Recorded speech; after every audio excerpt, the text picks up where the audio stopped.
G'day everybody and welcome to the House of Mario, South Australian Nintendo podcast that is backed by a 120 Power Star rating.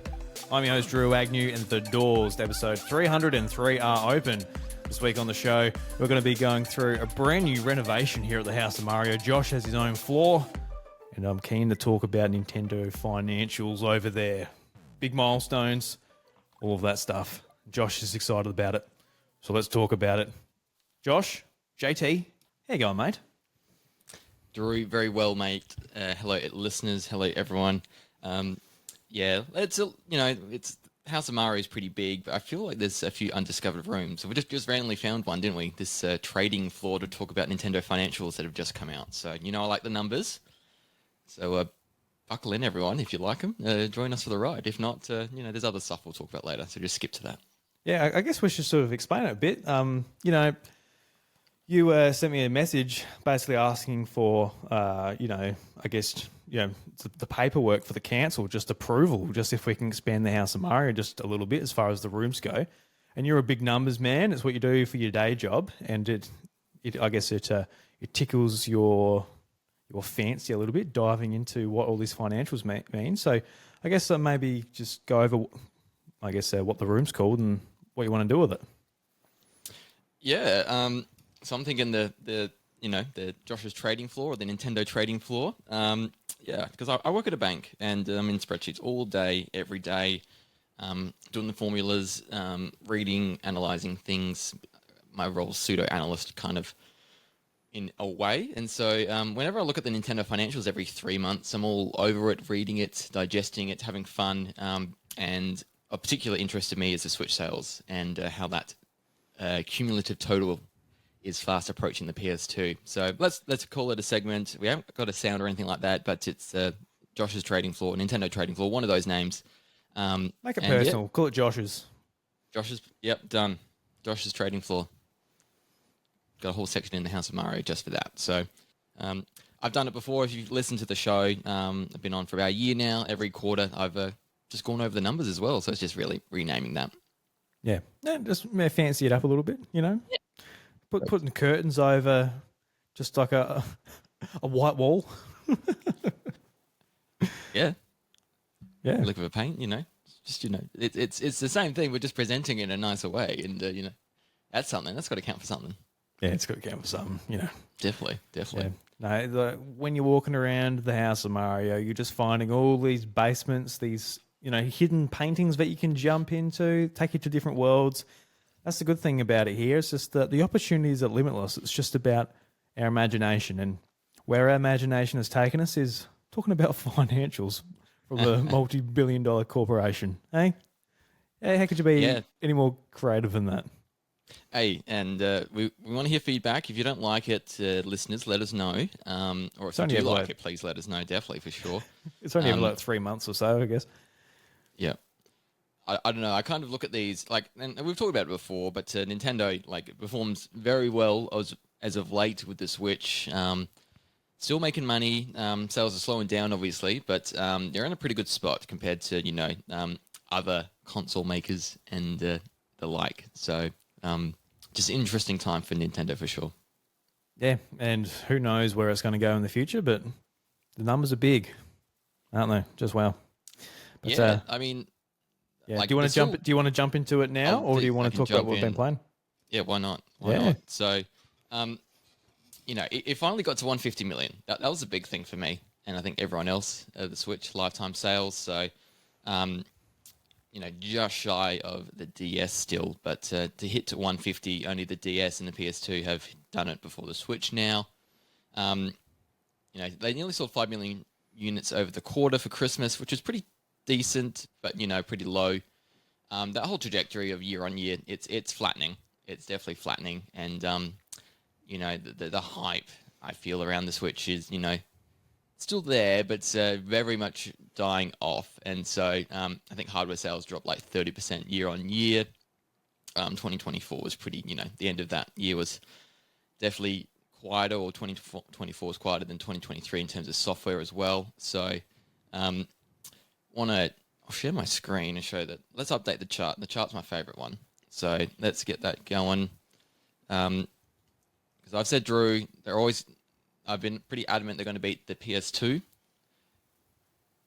And I still reckon that's the case. So we've got just hit the 150 million mark. And then the PS2's at 160. They're a bit cheeky. They changed it last year or so, or the year before, from 155 to 160. And based on Nintendo's predictions for the next quarter, and then I've just done some rough calcs, I reckon they're still on track to get to 160 probably by September of next year or so. Of next year, okay. Yes. So I'm predicting a bit of a drop-off this year. It'll be a massive drop-off, you would think. Like, it's kind of just up to that price cut, depending on whether like real young kids or people who were priced out of the Switch beforehand to pick it up. That's sort of what they're relying on. Another 10 million of those? Not sure. Maybe some special editions and Metroid Prime 4 and Pokemon, they're going to be big drivers as well, potentially. But those are types of games like, who doesn't own a Switch is going to be like, oh yes, finally, Metroid Prime 4. I don't know. Yeah. I don't know if that person exists. No, I'm with you there. So they sold, or they're predicting by the end of March this year. So that's their financial year end. That they're going to have 11 million units sold for that year. So I'm thinking the year after that, I've got about 6.5, and then I haven't done a full year after that. But by then they'll probably get around to the 160 mil. And they haven't got the levers, so they've got the levers to pull still in terms of the price cut. They could do like a new cheaper model that, like the Game Boy Micro or the Wii Mini. They've got a few other things they could do potentially if they wanted to, but no, they're looking pretty good, and they're pretty historic and amazing that they're at the 150 million mark. Some pretty esteemed company there, with the likes of the DS and the PS2 as well. Just hasn't happened recently. It's been a long time. Yeah, it's kind of up in the air. It just depends on. I'll be very curious to see like how your chart updates maybe a few months into Switch 2, just to see how it all sort of, whether it plateaus right out, because you would imagine it will drop right out. It just depends on how they handle it, because we will be buying Switch 2's, but we're also not out there buying Switches. So like the audience of like the current Switch will potentially change with a price cut and a more expensive piece of kit out there. So it might actually help it in some ways, just like Nintendo retargets the Switch on a different audience just through its pricing, and it might actually help it potentially, rather than just like all of us just being like, yeah, we got it, we're really enjoying it, but we're not out there buying more systems. Switch Lite has been out for years, and that could have like a really good, nice price cut, and could be Definitely even at the point where it's like a stocking stuffer come this Christmas, like a Switch Lite. If you go and pick it up for $150 or something, like if they like slash the price of it, that's like over half the price off here in Australia. But something like that could really help it, just to sort of get things going again. But yeah. Oh, for sure. It's definitely a lot of levers they can definitely pull. I've just forecast. They had a 30% drop from last year to now. Then I'm going to predict another 30% drop. So like you said, Switch 2 is going to take all the limelight. There'll still be other people, picking up the slack, and especially if a price cut comes in, picking up a Switch finally. But I think another thing that's pretty amazing is the annual playing users. They've updated that chart to show just how many people are still playing the Switches. It's not like the Wii where people played it for that year or two, then it gathered dust and never saw the light of day. Now people are still using it, 129 million out of the 150 million users. So that's a pretty phenomenal number of people still using it. And then, they've got a good mix of, this OG Switch has dropped off a lot, but the OLED models really sort of picked up the slack, and that's really where the sales are happening. And the light's smaller again, but, doing okay just to feed that, smaller subset of, the 5-year-old's first Switch console. That's what they're going to get, a Switch Lite instead. Do you have the numbers there for Switch Lite by itself? Because it didn't really light the stage up all that much when it came to like just really boosting Nintendo. Like, I'm not sure how much it actually sold around. Yeah, so it sold 760,000 units for the quarter just gone. It's in the orange there, and you can see the blue's the OLED, red is the original Switch. And about half of what sales now, over half are for OLED. And I think that's definitely been a bit of a trend over time. Just, half of it's approximately for OLED, and then the light and the OG Switch sort of make up the rest of it. Yeah, like just the percentage is just of the light is just so much less. I would have thought that it would have been sort of bigger in the overall, like the models going forward, but people really want that. People really want their Switch to be able to switch. Like it's just evident. I wonder if next time they tried to do this with Switch 2, like if they would make a Switch 2 Lite that still switches.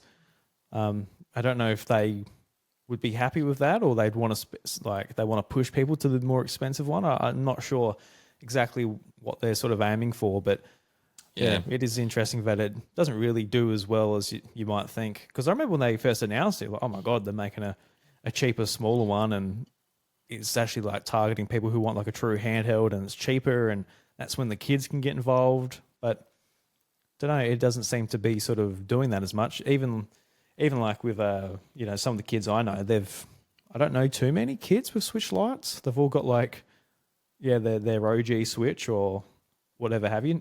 None are lucky enough to have an OLED.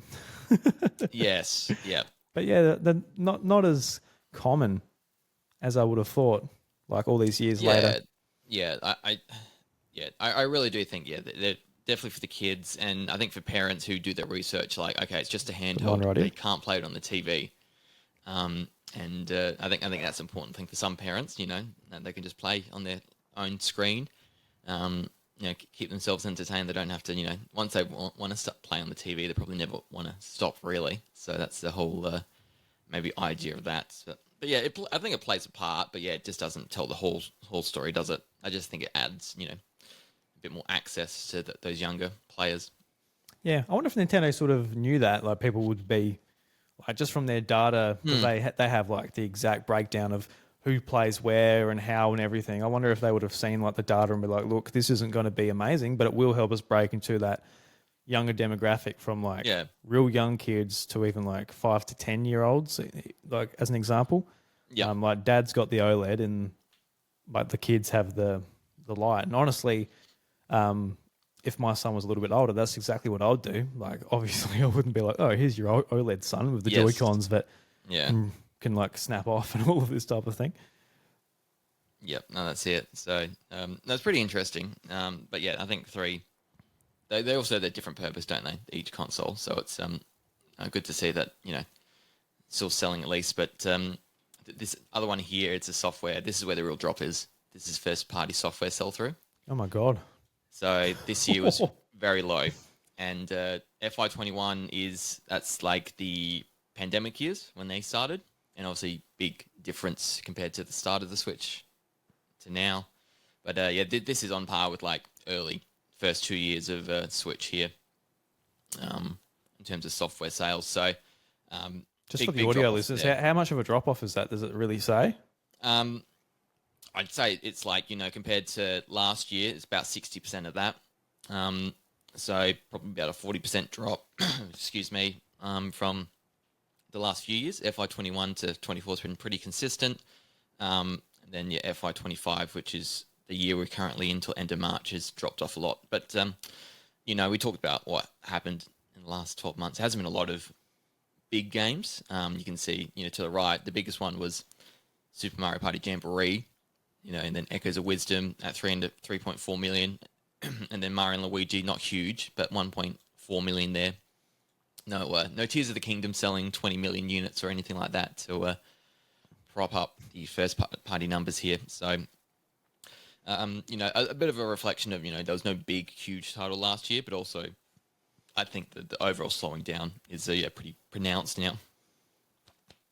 It's interesting how Mario Party, like, we know how well the other two have sold, but just to come out the gate like in October and basically it's probably at 6 million now, just at the look of 5.6 million as of Yep. December. Like, yeah, it's crazy how people just love Mario Party. It's the best-selling Mario Party after 11 weeks ever. Smashed Superstars and obviously Super Mario Party. You can see here in the chart. So people, getting around Super Mario Party again, or Mario Party, and these games are really popular. And the last two entries have been really good, so definitely warranted. Just from like a personal point of view, obviously massive Nintendo fan. I played everything last year, but I didn't play that one. That's the one I'm like, I couldn't get. But that's the one like the people obviously love, and they just like bought it in droves. Yeah. So I feel a bit of You've an never outlier. been a Mario Party person, though, Drew. You've always been other things like Mario Kart and Smash Bros. More so. Yeah, they're my party games. Yeah, definitely. They talk about stuff coming up. We've only got Xenoblade Chronicles X is the only game we know with a date so far. That will change by the end of this month, at least from Legends ZA. I expect with Pokemon Day, and maybe a Direct this month. Still don't know yet, but that was the main thing. It's not looking good, but it's not looking bad either. Yeah, it's pretty neutral. So who knows? Yep. What do you think about Legends ZA? Like we're going to be getting an announcement of that pretty confidently, I would say. Just like Pokemon Day. Pretty confident we'll get a release date and see bits of the game for the first time. How are you feeling about it? I feel a little bit optimistic, and I don't know why. a little bit nervous about how I feel about it, but I just love the first one. Legends I Arceus. think this will be massive. I think people will really get behind this one, knowing how well the first one was sort of received, and then this one, I really hope they improve a lot of it. So, but like we really don't know, do we? We literally just saw that preview trailer like nearly a year ago. We've heard nothing since. So, they've teased us for a long time now. I'm going to have a firm eye on that trailer, being like, I hope you listen to us. I hope you listen to like the people who are like, what the fuck is this Game Freak? That's right. That's right. So I'm gonna be watching that trailer, being like, So it could be pretty special if they get it right. So, but if it's even marginally better than Arceus, we're still in for a great time, aren't we? Because that was such a fun and refreshing new game. Yeah, hopefully they I guess improve on it in some ways as well, because I guess the whole sort of brand new sort of appeal might have worn off a little bit just because we've done it before. So, and in the city too, that'll be a completely different vibe. Like, how dense and populated will it feel like when you're running around in a town that's very much based off Paris? Like, will it be running through the streets and there'll be like no one there because it's a Switch game and you can only do what it can do. Yes, they did it on 3. They did it in Black and White and X1Y, didn't they? They had that one of those archways where just people are bustling in and out in that one section of the city. Yeah, Black and White did it really well, actually. Like, they captured New York City where, like, I think it was like the street going out of the city. I can't remember the name of the city off my head, but yeah, they did it really well. Had there was a big bustling foot traffic and that. Yep. So, sprites though, but we'll see. We will see. But yeah, that were the main things. No real changes to the top 10 for the evergreen million sellers, but looking pretty good. I noticed that Mario Kart sold more than Jamboree. So Mario Kart in the last quarter was their biggest selling game, more than any of the new stuff, which was pretty crazy. How much has it sold now? It's like just shy of 70. 67.35. 67. Yep. Yeah. Okay. It's like 20 million ahead of Animal Crossing New Horizons in second. Yeah, isn't that crazy? I remember when like Animal Crossing was so close. It was like millions within Mario Kart, and like Mario Kart it had the stamina. Animal Crossing run out of stamina and just petered out. Yeah, I mean, it's still, second best selling game easily. Like, it's 12 million ahead of Ultimate at third. So it's like, those two are cut above the rest, aren't they? But yeah, like I do remember that Animal Crossing sold really fast, really quickly. Yeah. I tell you what, some of these cozy gamers who love Animal Crossing, and like you see like the YouTube shorts where like they got like all like the cat paw thumbstick grips and like the pink switches and that. You know, there's a real cozy aesthetic.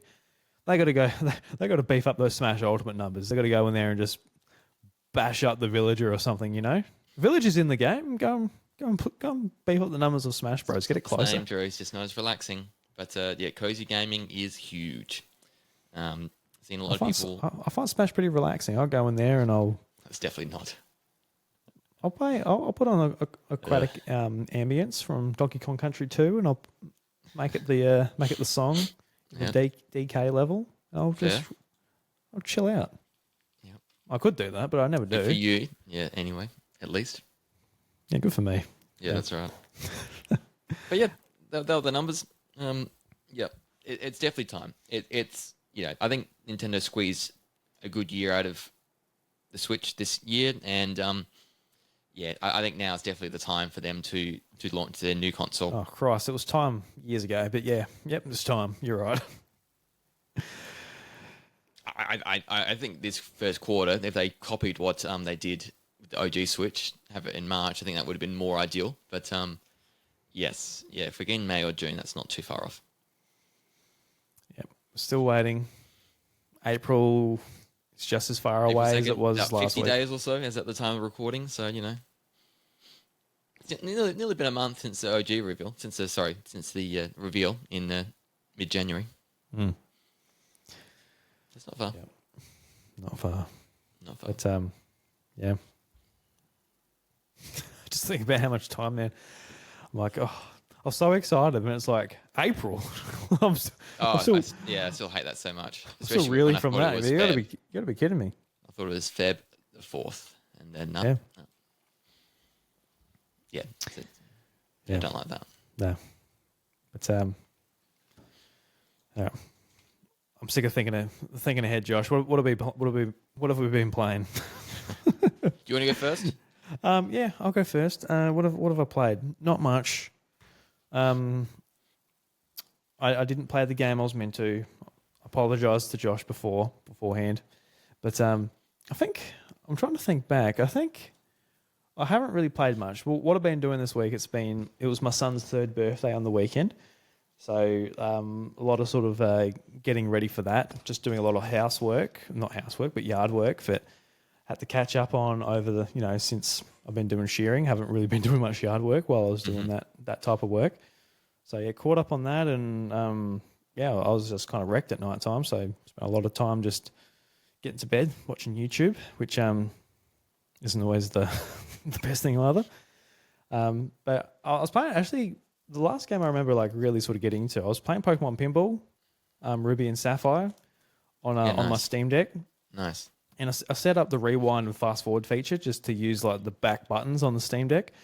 So at the moment, I'm in this game of pinball, which is going forever. Because anytime the ball goes out, I just rewind it. Little cheater, you? Jeez. Yeah. Look, is it going to a leaderboard? Am I putting anyone else out? No, I'm not. It's all right. But yeah. Fair enough. It's funny, I actually got this wicked game going. So I've caught Kyogre, I've caught all these Pokemon, I've evolved a bunch of stuff. Because in those games, you can you hit certain things on the board, and that like brings up a sequence where you got to try and catch the Pokemon where it appears in the middle of the board, and you've got to try and hit it, I think, 3 times. So you can do that. There's another section where you can go and you've got to do like a loop around the board. Then the Pokemart, it opens, and then you can go into that, and you can trigger an evolution for a Pokemon that you've caught. You can fill out the Pokedex that way. So it's just fun to sort of, play pinball, go for the high score, but also just like try and fill out the Pokedex as well. So yeah, I've been enjoying that. Just played that for way too long. I was just sort of testing, just like, all right, I want to see what the rewind's like on emulation rather than just like Switch Online. Because usually if I need rewind, I'm like, all right, I'll use Switch Online. But I actually kind of prefer it the way I've set it up on Steam Deck, because on Switch, you're like, look, I'll bug it up. You press both analogs or both triggers at the same time, brings up the menu, go back, and you can set it, and you go back into the game. But on my Steam Deck, I've got it set up where it's just like those back buttons. I just hold that in, and it goes, as it rewinds, I'll let it go, when it goes to where I'm playing. So it's just a lot snappier, a lot quicker. Yeah. in case I want to cheat in pinball or something like that. It's just a little bit quicker, which is good. And obviously got the fast forward feature as well, which is good. So like RPGs and whatever, I can do that. But yeah, I haven't been playing too much. I bought what did I buy today? Josh, I finally bought a Dreamcast. Hey, yeah, nice. Yeah, so I saw one on Marketplace, and it was in Melbourne, and the guy said, "Hey, look, can I ring you?" So he rang me just to make sure I'm not a phony, not trying to scam him or anything. Yeah. And we ended up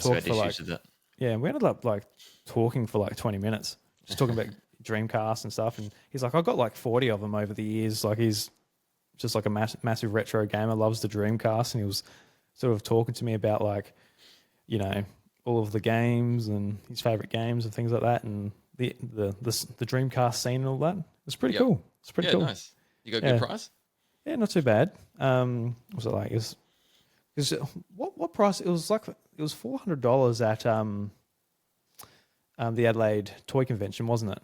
Like just for a stock standard, something like that. It was like real expensive, but this one it came with games, accessories, controllers, and they've redone the power bank and all of that inside of it. It was a Japanese one, and they converted it and redone it inside. So yeah, I've got that for $300 with like with 6 games, a controller, memory card. Oh yeah, and like the fishing controller for one of the fishing games, which I hear is really good. But usually when I think of the fishing games, there's a lot on like PlayStation 2 and that, which I think are waste of time apparently. But yeah, Crazy Taxi. Yeah, came with Crazy. It actually came with like Sonic Adventure.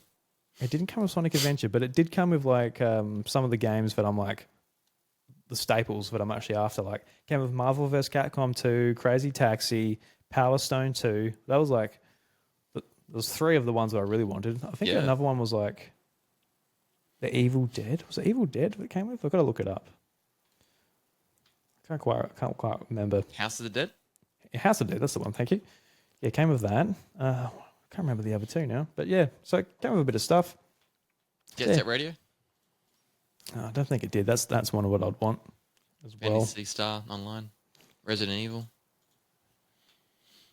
I don't think so. I think I was just looking at like, just those 3 that I mentioned at the start. Those caught my eye to start off with. So, yeah. Oh yeah. Should have it by the end of the week, and I'm looking forward to plugging it in and playing it. Yeah. Dreamcast is one of those consoles like I've never been a Sega person, but like I don't know, just something about the look of the console and the appeal of it, and that graphical era. I love that era of Xbox and PlayStation 2 and GameCube.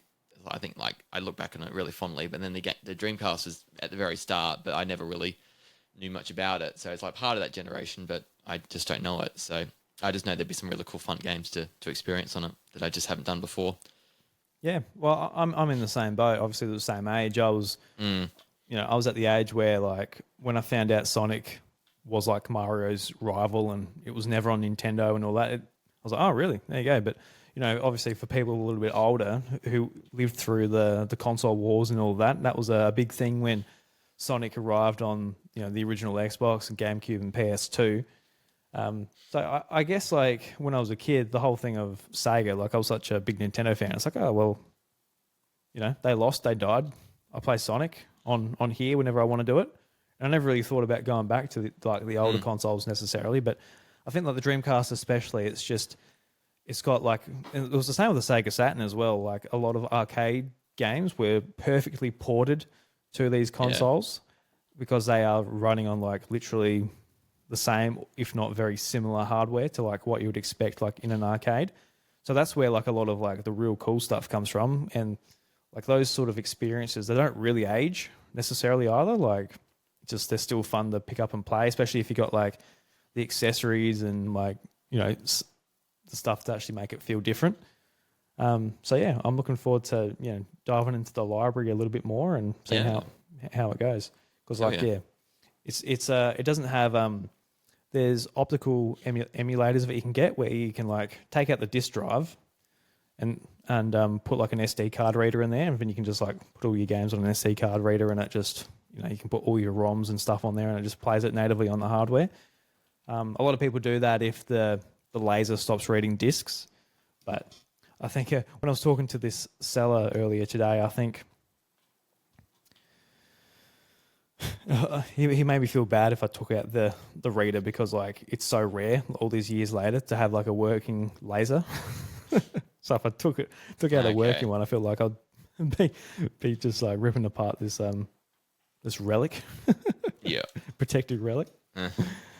So I reckon I'll leave it and maybe play what I've got. But yeah, it's just that's the thing I like. I don't want to get into collecting Dreamcast games because I never see them. So they would have to be like an eBay thing, and prices are what they are. I don't want to really get involved in that.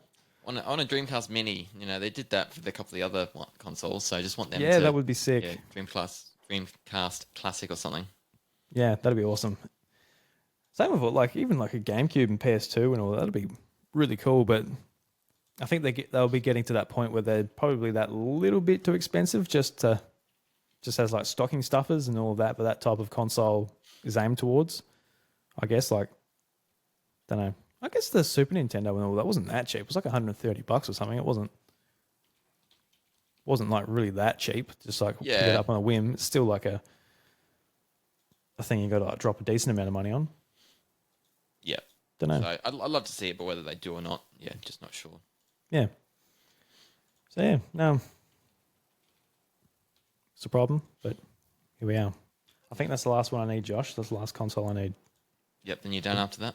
We're done. Thank God. Nice. I've got to open up my Xbox soon though, my original Xbox, because I'm worried the battery's going to blow. Apparently that's a thing where the capacitors leak after years, battery acid over the motherboard. In the OG Xbox, okay. Yeah, so I was looking at that. I was looking at videos of that last night. I'm like, oh, yeah, right. Well, I forget on that soon. Yeah, might have to, okay, that's a bit scary. We got rid of ours, so I don't have to worry about that, but yeah.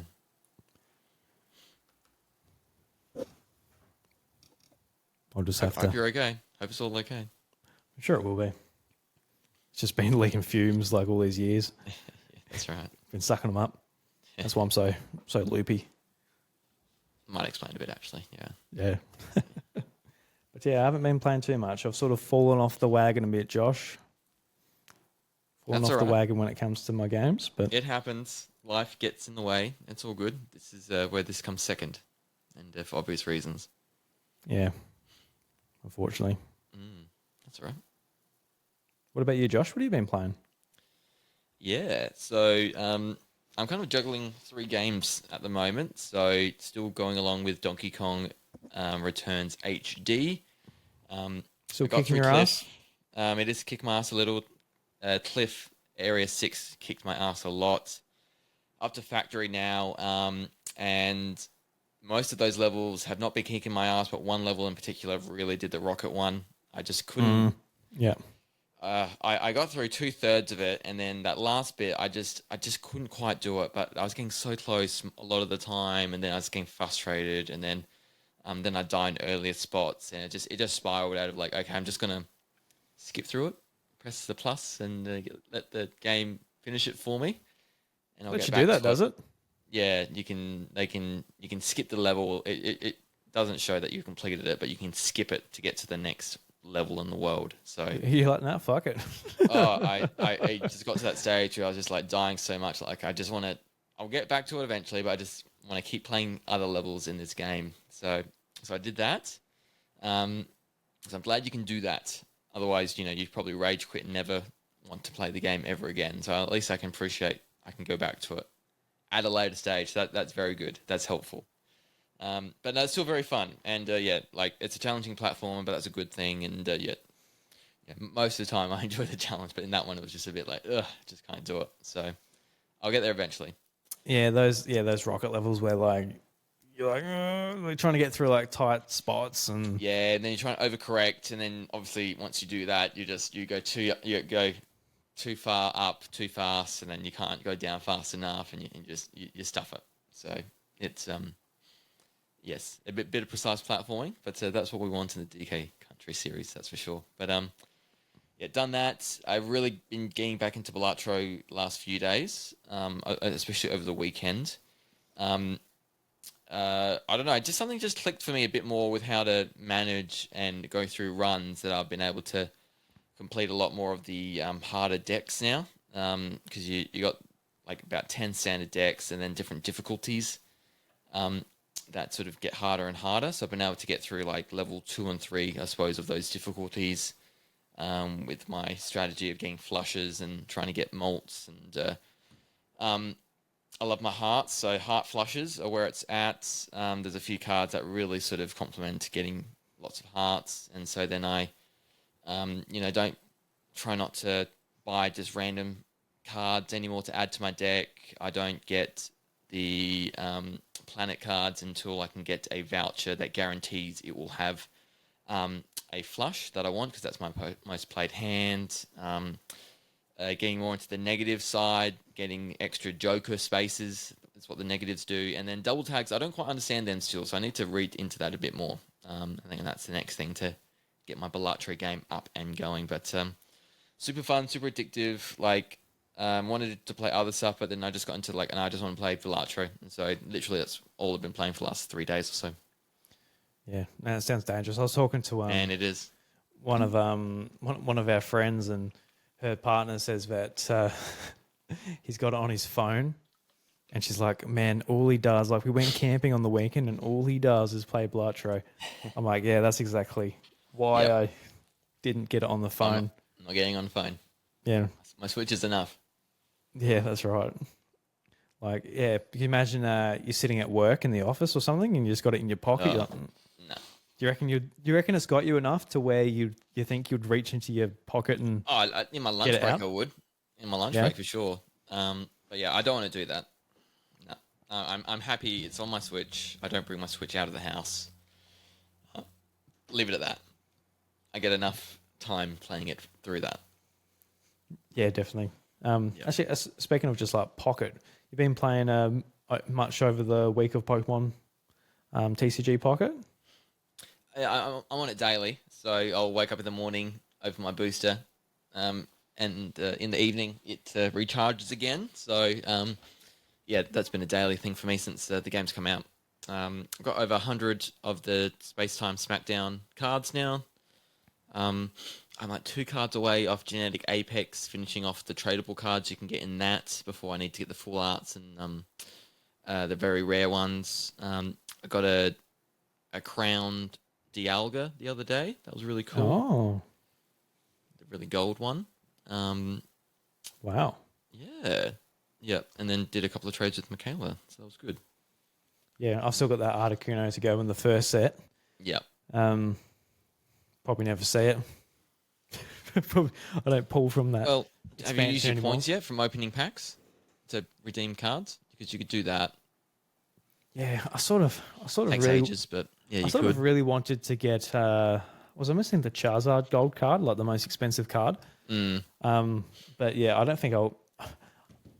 How many packs I've opened? I still got like 1,000 points off of getting one of those cards. Like the amount of packs you got to open to redeem it for one of them is just insane. So yeah, a bit crazy. Maybe I should just buy the Articuno with my points. Might be the option. I'm waiting for the gold crown to afford one of them. And I've got like 1,450 points out of 2,500, so it's still a long way off, but probably won't get one by the time I get to it, so might as well save it for that. Yeah. Yeah. Don't know. Do you reckon the Pokemon TCG Pocket, do you think that's like an addictive thing that we shouldn't have on our phones either? No, it's not too bad. It's it's very addictive still, but it's not Balatro addictive. Yeah. You sort of like you've done what you can do for you go like in that and time out throughout the day. Yeah. It's not like I want to play for 2 hours straight in one go, and then you forget how fast time can go when you play it. That kind of thing. Yeah. No, well, it's pretty safe then. Yeah, that's right. Yeah. And you've been playing another game too, which I should have been playing. Yes. I'm keen to hear what you have to say about it. Maybe this week it might fire me up as well. Yeah. So yeah, we last episode we talked about Paranormal Site, and so this is from the gamer article. There's like top Switch games, and this is the only one that both you, Drew, and I did not know about. So this was, I expect Drew plays a lot more smaller indie stuff. So like when he didn't know this, I thought, okay, wow, this has really fallen off.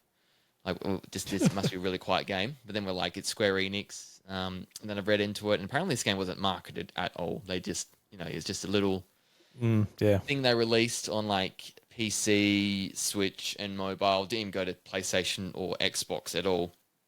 Okay. Yeah, very, very small release in early 2023. But apparently inspired from the Famicom Detective Club series. And so I think a pretty cool one for us to check out, knowing how much we loved MEO, middle of last year. Drew,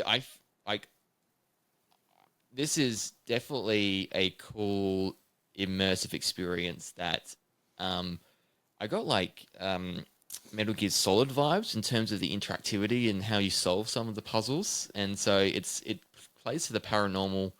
It's all in the title, I suppose, but some very strong paranormal features and themes throughout. There's a bit of story arc, trees, kind of movements there, and you'll be surprised constantly with what you need to do to solve things, and sort of that fourth wall breaking element that comes into play sometimes. And so, so that's really sort of gripped me and intrigued me with this. I like it and am really enjoying it. I just think early impressions, maybe I think I enjoy a good old detective mystery more so. That's my only thing. And so I think that's MEOS, I think so far, like, I really enjoyed that premise. But then this is like so different, and you can definitely feel it's a more modern way of telling a story. That I really appreciate that as well. So it's good, just in a different way for me. What? The weird thing is, though, it's set in Tokyo, and I'm going to Tokyo in a couple of weeks. It's set in a part of Tokyo called Sumida, which is where I'm staying. And Really? literally, the Oh. park at the very start of this game, I'm a 20-minute walk from this park throughout all of Tokyo. It says Google Maps is it will take me 15 minutes to walk there. And so I looked it up on Google Maps, and I think I'm going to go there and just check it out. But it's a bit of a spooky kind of scene. And so, like, by the time we get there, it might be, I don't know. But, like, I'm just looking at all these areas that in the first 2 hours of the game you go to and travel to. Like, I'm pretty well staying smack bang in the middle of it, Drew. And it was just spooky and weird. Just I don't know how, I don't know. It was just one of those things. Like, I was playing it the first night, and I was like, I was here at the desk. I was like, hang on. Like, I've got Google Maps opened as I'm, like, checking, like, these real names of these monuments in Tokyo. I'm like, like, we're staying here. This is so close to that. And, like, I'm playing the game. And, oh, my God, this is, like, really weird. Just how from that gaming article, us going through that has led to this moment now that I'm playing it just in time before I go. Yeah, really timely. Yeah. It's weird. It's weird. I don't know. Yeah. And so, like, I could have played this, we could have discovered this 6 months from now and been like, later on, I might have, oh, yeah, that's cool. That's where I was. But, like, now it's just before now. And so I think it adds to my, to our overseas trip. I have a little bit more of, like, spooky kind of, like, this is the themes and the setting of the game here. I'm in smack bang in the middle of it. You'll be scared shitless your whole honeymoon now. You're like, oh God, this is where this person was killed, or whatever happens in the story. Yes. So yeah, a lot of killing, a lot of curses, and I'm probably about 4 hours in. So I think probably about a third of the way still. So I got to before I leave, I need to keep going, keep pushing through, try to finish it before I leave. How do you sort of feel about coming back to it? Like, has it really hooked you, or is it just like, it's all right so far, or how are you sort of feeling about it? It has hooked me. But just the last, but then it's got story tree elements, and so I've restarted a new branch with a new character, and so I think I've just been like, oh, I put a bit of effort into this character now, and it's I might go back to them later, but it's just with someone else at the moment, so it just felt like a pause kind of moment, and then. I didn't expect to get back into Balatro as heavy as I did. I just did. So that was the reason I haven't played in the last 3 days or so. But I'm definitely keen to keep going. I definitely will. Yeah, if I don't finish it before we fly over, I'll be playing on the flight there. Don't worry about that. Yeah, it's just I really love how it just happens to be in a place where you happen to be visiting. That makes Like it the chances of it, kind of I was special. just like, this is kind of you know, paranormal in a way. I don't know, just the coincidence of it all, the chance of it. So it was cool, yeah, and also a little scary, That's fine. Yeah. That's the thing. I wonder like how many people actually play maybe games set in the location that they're visiting. Like like if you go into like Japan and you're like, oh, I'm going to play the World Ends with You. I'm going to play this and that and Yakuza or Yeah, whatever happens. That's kind of a cool it'd be a idea. bit more thing, wouldn't it? For people in Japan, I would have thought, especially Tokyo, with all the games that are set there. But yeah, I suppose we're not used to games set in Adelaide or Australia to begin with, are No, we? Very like I different think kind of literally thing. the only thing I've played based in Australia was Forza Horizon 3, which was based in Australia, and even like the smallest thing, like you go into the city in the game and there's bins on the side of the road. And like I noticed it straight away. I'm like, they're our bins, Yeah, because usually you see like you're hitting bins on the side of the road or whatever in a game, and it's just like a look metal completely different. trash can. Yeah, But yeah, like even that. So it does sort of make a difference. All like the small nuances that I guess you might take for granted just playing games, because so many of them are just based in the US, and I guess a lot of Japanese games are in Japan as well. But you don't get that many like based in the UK and based other parts of Europe and all of that. Like a lot is sort of set in America, and that's the biggest audience, and a lot of the teams yeah, are American. So yeah. fair enough, I guess. But it is kind of cool to get them somewhere else. But if you ever travel to the US, you got a lot of options. It's like I'm going to New York, I'm going to play Grand Theft Auto 4. If I'm going to Chicago, I'll play Watch Dogs, the first one. You got a lot. You can like play a game for each city, pretty much. I mean, I remember playing Midtown Madness 3 on my original Xbox, and that's in DC. And then what's the other one? Is it New York? The other city? Can't I remember. could not tell you. No. But yeah, I had a lot of fun playing that game. So yeah, and then going to DC. Sorry, Paris. That's right, Paris and Washington DC. So yeah, and then I go to those later, and I'm like, oh yeah, I was like, yeah, that's from Midtown Madness 3. Just like the complete wrong way to find out about attractions and things like that. But yeah, for me, it was like, yep, that's how I learnt about it. Yeah, that you did all the same things in the game that you did when you actually visited. No, not quite. Didn't drive around crashing into things and crazy taxi kind of esque of the game. Well, that was a fun game. I want to go back to that and play that one time again. No, I haven't played it. Sounds like fun though. Mm. Never played the other two games. Did they do a sequel? I don't know. Yeah, I don't think so. Yeah, there's so many games like I wish they would go back and actually make sequels for, but like just games like that, it'll be so fun. Just like we don't really get them anymore. Like we don't even get Need for Speed in that really anymore. The last one was it 2020 or 2019? I can't remember, but like Need for Speed Unbound, like we don't really get just like crazy racing games anymore. Like they seem to be No, so rare. thing of the past, aren't they? Like you go back to Xbox and PS2 and GameCube, there's just so many. That's kind of why that's another reason I'm just enjoying like playing these older consoles. It's nice just to go back to just like real arcadey games, like pick up and play and all of that. Because yeah, even on PS5, I'm sort of looking around at just more arcadey games, and yeah, in the racing genre, I don't seem to find all that many. It is cool that we're getting Forza Horizon 5 on PlayStation 5 though. I was about to say that. I'm going to get that.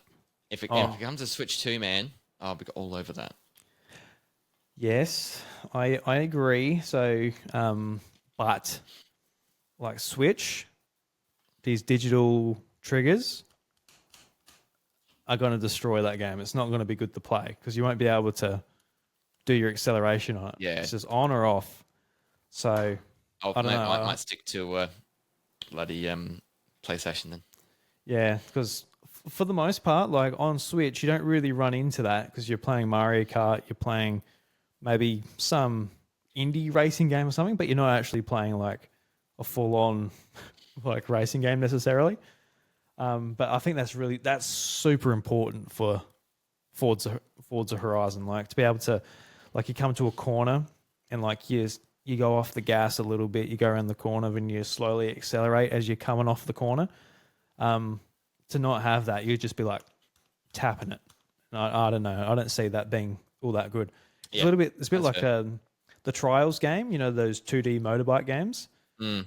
So like what you would do to like try and get through some of those obstacles is like you lightly feather the acceleration. You're on one wheel. You're balancing, but on like you're playing on Switch, like you go vroom, like it's just full on or it's off.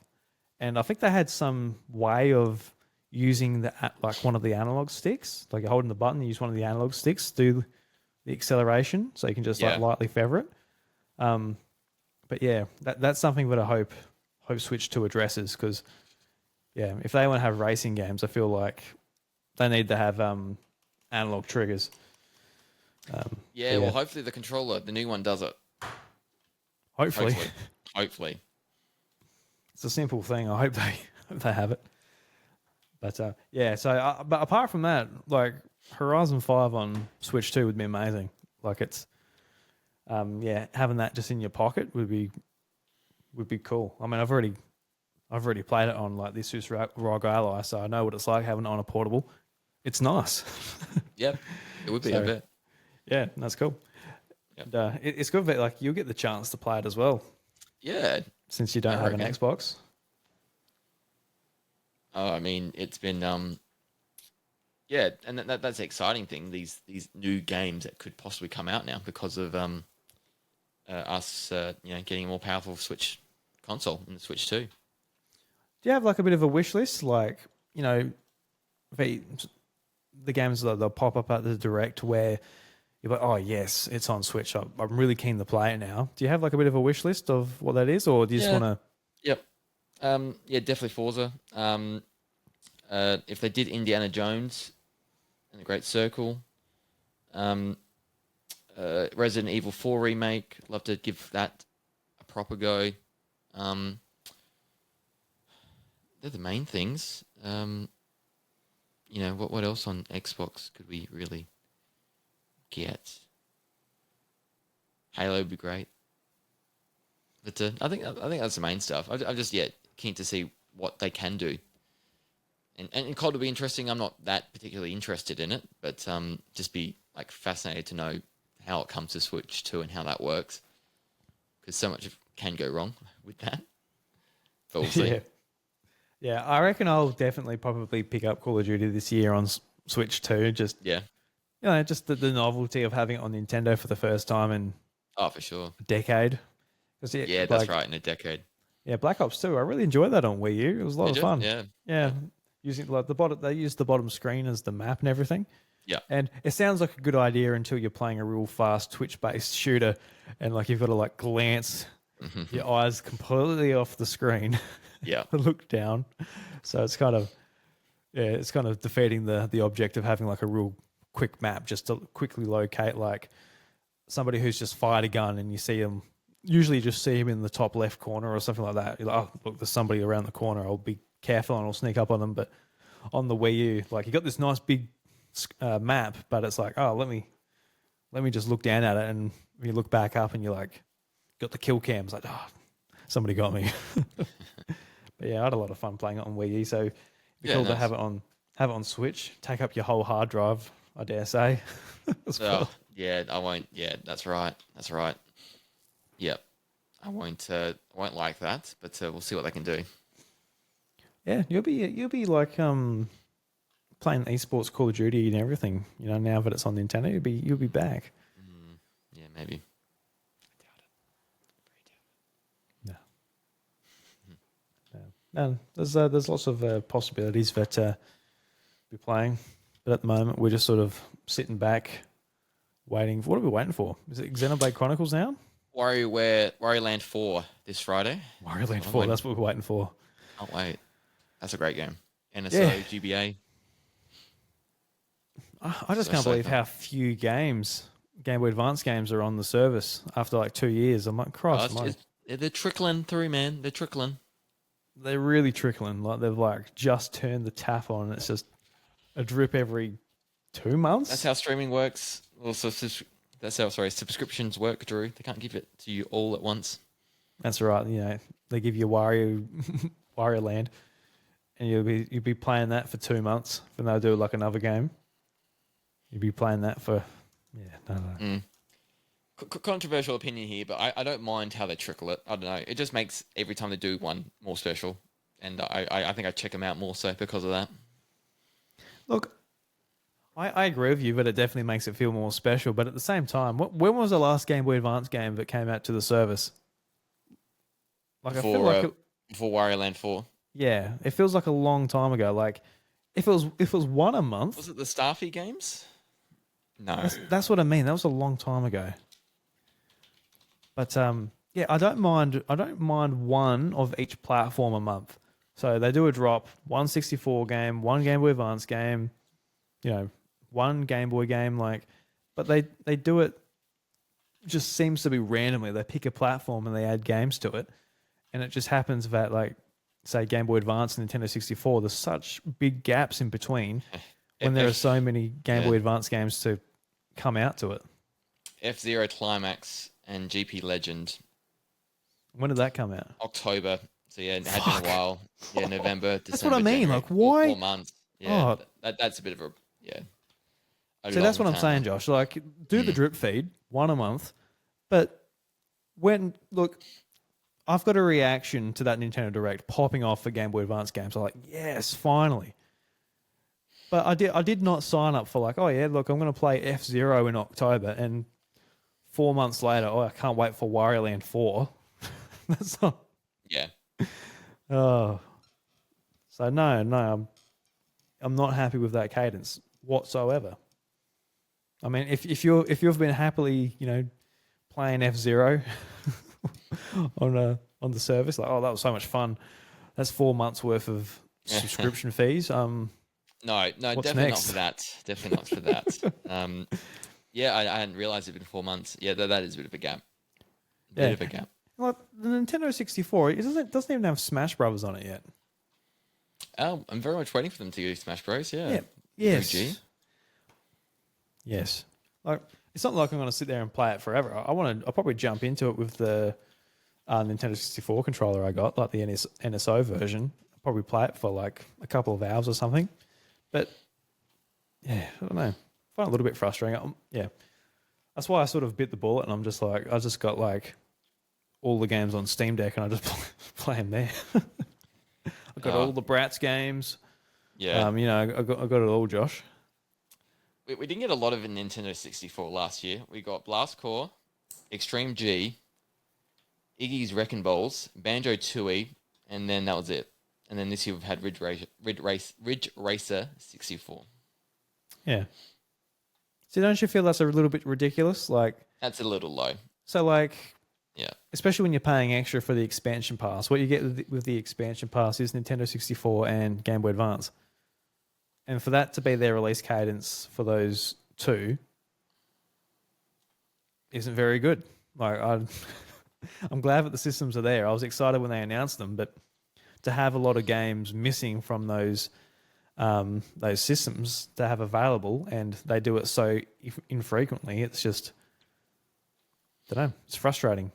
Like, as somebody who wants to play the games, and as somebody who, signs up for the service as well.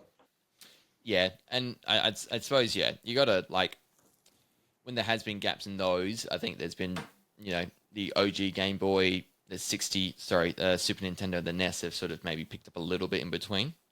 So I don't think overall there's been much in terms of gaps if you include all the service together. But yeah. In all due respect, like when they're filling it in with Super Nintendo and NES games, it's not like, it's nice to have they're not amazing ones at the moment now. All the good stuff's already out.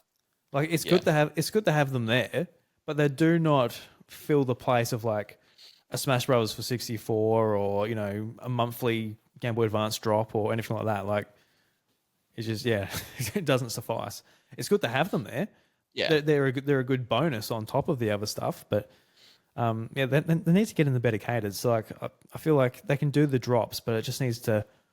We should go in with an expectation that we'll get one of each system or something like that. Because with like PlayStation Plus, for example, on the Essentials tier, you're going to get 3 games each month, and you know what you're going to get. They could be games you own, they could be games you don't like, they could be games you're not interested in, but at least you know you're going to get 3. Yeah. But with Nintendo Switch Online, it's like I could not tell you what you're going to get. Though. It's a lot more expensive though. Yeah, it is. It is. But it's just you get what you pay for, I guess. Yeah, if you're on the very bare basic tier of Nintendo Switch Online, what you're paying, $30 a year, $40? Yeah. In Australia. Again, NES, Super Nintendo, and Game Boy. And if you go into it now, all the main stuff's already on NES and SNES now, so you get that access straight away. I don't know. It definitely could be better, but we're getting stuff at least. Enjoy your Wario Land 4. I will, man. You got plenty of time to play it before the next one comes out. No, Drew, Pokemon games are coming this month. Don't you fucking dare. Don't you dare, Josh. I wasn't even going to bring it up. With the Pokemon Day sort of announcements. The last couple of years gone into it with those hopes. If they do it now, I'm just going to be frustrated. To be honest with you. Yeah. I do wonder that there's a few reasons why they wouldn't or won't put the Pokemon games on Switch Online.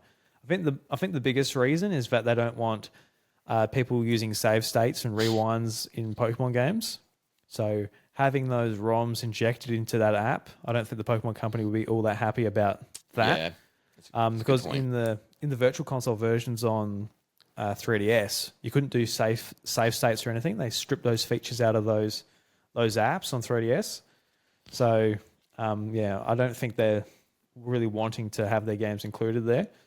And like those older Pokemon games, they had the game corner where you could gamble, and since then, the rating rating laws for those games has just been completely ruined. I think they're like rated R technically because of the gambling stuff. Yes. So to I guess republish them in an official capacity is pretty tough, and it probably is worth it. Actually, I was going to say not worth it, but it's definitely worth it for them. They're going to make free money.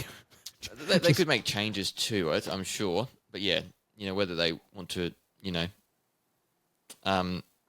do that, not sure. Yeah. And us as fans, we don't really want them to do that either. We don't want like the game corner being, because I think they changed it. Like when these changes first come in, it was Pokemon Heart Gold, Soul Silver, where you went into the game corner and it wasn't gambling. I forgot what it was. It was like a Voltorb mini game. I can't quite remember, but I never really played it because it wasn't much fun. But they changed it in those games, and it's been sort of out of it ever since. So I don't really have any expectations. I don't have any expectations that they'll come to Switch. But like I said, if it's the last year and they finally do it, I'm like, Christ, come on, guys! Like, if they do it, it means it carries over to the Switch too, just with how the system, the Nintendo Online will work. So that's something. Yeah. Because with 3DS, when it came at the very end, especially like Crystal, I'm like, you got to be kidding me. Like, now I want it on Switch. And we're like 8 years or 9 years beyond that point now. Yeah, like, ages. Here we are again. Can I play Crystal? Can I play Crystal on this thing? Yeah. Can I play Emerald? I've long given up. Everything except for my Switch has Emerald on it. Literally everything. Really? Yeah. Yeah. My phone, my analog pocket, my Steam Deck. The whole thing. Yep, everything except for the Switch. Yeah. Just let me buy it. Give it to me. Just let me buy it. I'll buy it for $30. 30? Better not be 30. Yeah, I hope not. Jeez. That was the high end for me. Just like, look, I'll do it. Better yeah. not. Josh's been talking for a bit over an hour. Anything else you'd like to touch on, or would you like to lock the doors? I'll just plug my latest Nintendo episode. It's about Donkey Kong Country Tropical Freeze. There's a giveaway for a Donkey Kong plush. So listen to the letter sounds, email me, and you could win the plush. So details are in the description of the episode, wherever you watch or listen to it. Excellent. And I didn't have like a good transition earlier to the housekeeping. So the housekeeping lady, she's at the front still, you know. Just locked her out until now. We never let her in. Or him. One of the two, yeah. Which is a boys' room, but we never got cleaned up. Dirty room. Dirty room. Yeah. And before we go as well, I'd just like to thank everybody for letting me hit 500 subscribers on YouTube. Hey, congrats. Thanks. I think it's at 503 at the moment. Very nice. How many of those are foot people? A fair few, I think. Foot people. It continues. It continues. Yep. I got a few comments saying, "Hey, look, you'd easily hit 1,000 subscribers if you included your feet more." I'm like, maybe, but I don't doubt you. I don't think that's the issue. The only thing I replied to that with was, look, it's not really what drives my desire to make videos and podcasts. Same. To make that type of content. There's lots of things I could do to up the views. Chuck my feet in there. I could talk about controversial topics and be angry and talk about, what a lot of these grifters do on YouTube. Look, I could do lots of stuff that would make me look like a dipshit, but yeah. But you're not, because you have integrity. No, I'm just kidding. It's nothing like that. It's just we're doing this because we want to, and we are, we have the interest for it. The other feet stuff less so. Yeah, it doesn't really drive my desire to do this, but appreciate it nevertheless. At PAX this year, we might do an episode where we probably have our socks on this year, won't we, Josh? You reckon you're having your socks on? Maybe. Yeah, probably socks on. Yeah. I'll just let a heel out. My heels are that cracked at the moment. Like, people have no idea what they're asking for, in the comment section. You got no idea what you're asking for. Yep. Yeah, don't bother. No. I wear socks for a reason, everyone. Just how normal listens are. What the fuck? Anyway, yeah, that's enough. That's enough. All right, everyone. Thank you very much for listening to House Mario. We'll catch you next week. I'm out of it. The doors are closed. We'll catch you later. See ya.